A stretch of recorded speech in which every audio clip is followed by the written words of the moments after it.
Alrighty, good. So, moving along swiftly, please give a warm round of applause to George Kroupis from Stoiximan. From marathons to sprints, the Stoiximan Scrumification story. George, the floor is yours. Welcome. Thank you very much. Hello, everybody. My name is George Kroupis. I'm glad to be here today. I'm a Scrum Master at Stoiximan. Stoiximan, as you might pronounce it. It's actually Stoiximan, and it roughly translates to betting man. It's currently the leading betting company in Greece. I'm very proud to be a member of. From marathons to sprints, the Stoiximan Scrumification story. I'm going to explain to all of you how our journey evolved through the last year or so. So I've been there this whole time.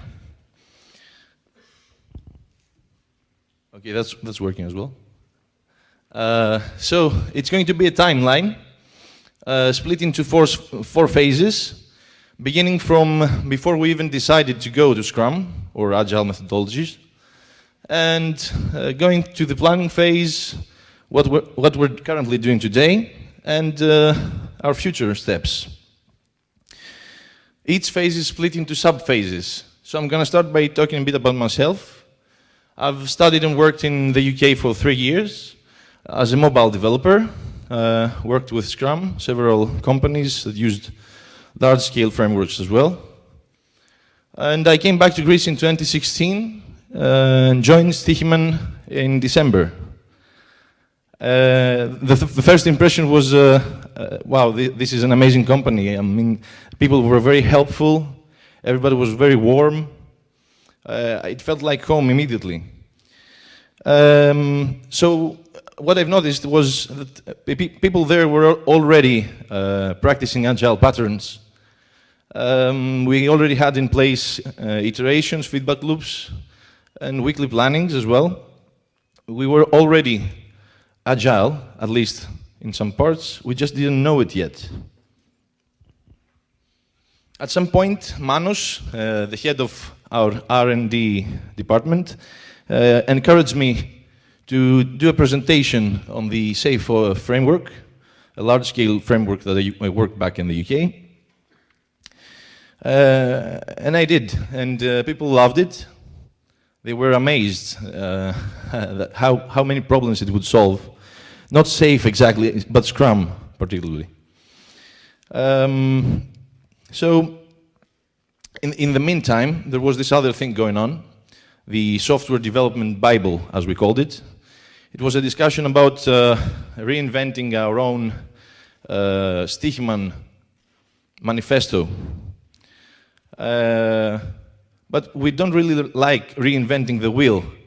A set of rules, a guideline for our internal development processes. So we just left that behind and went back to the thought of Scrum. That kind of decision, a big decision, is always made on food and drink.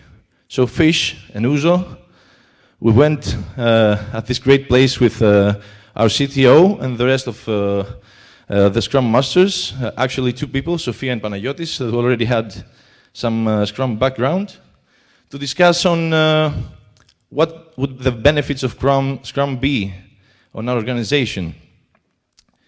It wasn't just the problems that it would solve, it was also, as the CTO explained, the near future expansion of the company. So scaling, yeah, I know it sounds kind of controversial, but we tried and we are solving the scalability problem with Scrum. And it's going really well. So by that time, we knew what we had to do, why we had to do it. We just had to find out how to do it. That means jumping on forward to the planning phase. So, as every plan, you usually mostly start with a spreadsheet, right? Yeah. Fortunately, our CTO is a better user of Excel than Kelly Rowland here. So everything started with his spreadsheet, a master spreadsheet that contained all the information, people, positions, budgeting needs, recruitment needs, everything was in there to set up our plan. So it was called Technology Version 2, that symbolized a new era for the technology division. And at that point, he also suggested I should be a Scrum Master. And I guess you all know what I did. We are operating currently in these 5 countries. It's Greece, Cyprus, Romania, Germany, and lately Austria. So you can imagine the needs to cover all these countries.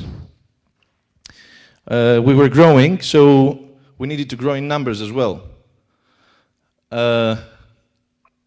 More people means more space. We started spreading like a virus. First to another floor, then to the other side of the building, then to a wholly new redesigned building, K7, as we call it, which is an amazing architectural miracle. It's full of fancy meeting rooms and playrooms and ping pong tables, all you can imagine. We even have a cinema room of our own. Yes, we do. So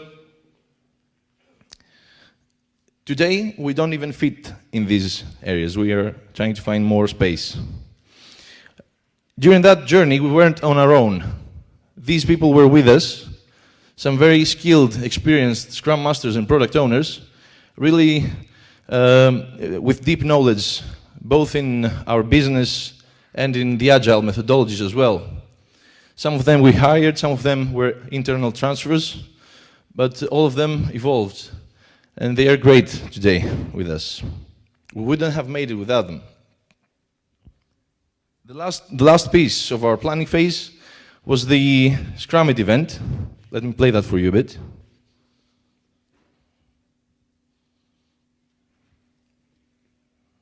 Yep. So this event that we planned was a surprise event. We just arrived at work one day. 2 buses were waiting outside. We didn't know what we were about to do, where we were going. And we went to this amazing venue that hosted the Scrummit event. So it was a Scrum awareness event mostly.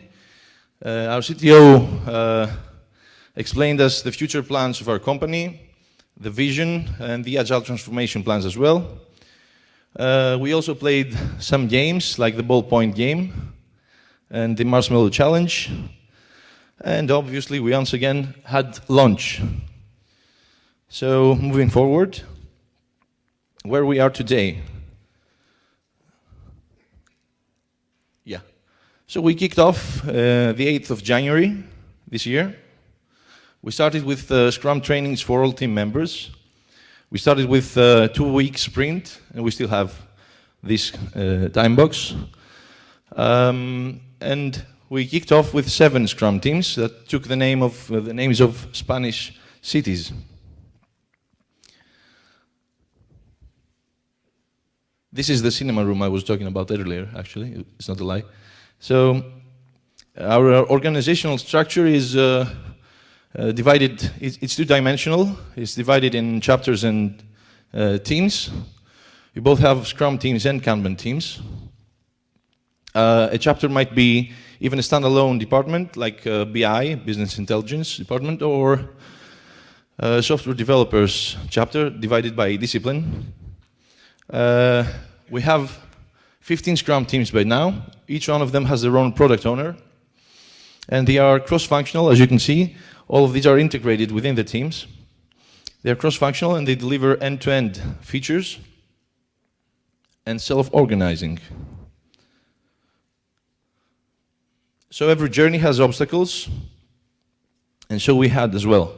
I'm sure you're very familiar with this list of impediments, as a Scrum Master would say. Resistance to change.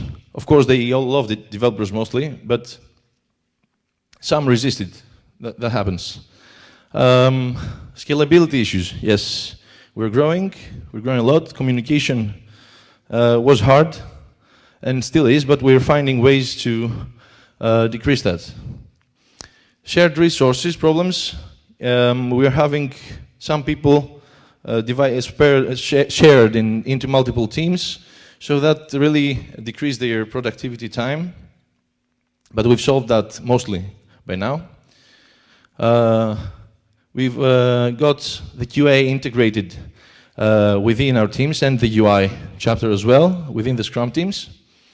So you can see sometimes we'll get late to testing issues or when to start designing issues, sprint zero, stuff like that. And the incoming work process, which was not there really, but we've solved that as well.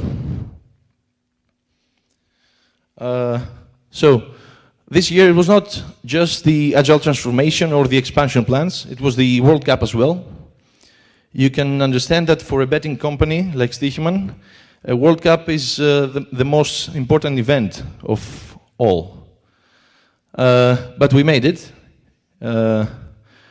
We released more than 3,500 user stories until now, until the World Cup. We completed 20 roadmap projects successfully. It was really hard deadlines for the World Cup. You cannot miss the World Cup. You cannot change the deadline for the World Cup. It's there. But we never stopped having fun. And fun is really important for us. So team bonding events, we were committed to them, and we had all of them, all team bondings. So where we are today, where we're going next. Today we are here, the Agile Summit.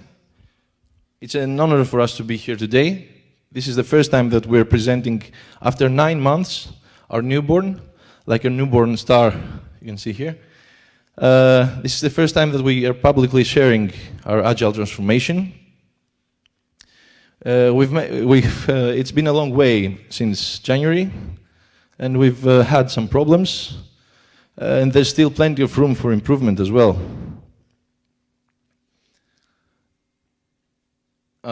So versioning for us, the title of this phase, Feedback to the Future, is not random either. That technology version 2 spreadsheet I mentioned earlier, well, it's not just a spreadsheet, it's actually our whole versioning system. We're having quarterly feedback loops with the Scrum Masters chapter, getting feedback from the Scrum teams, and in alignment with our CTO, we're making changing and releasing changes and improvements every quarter. That's a very important thing.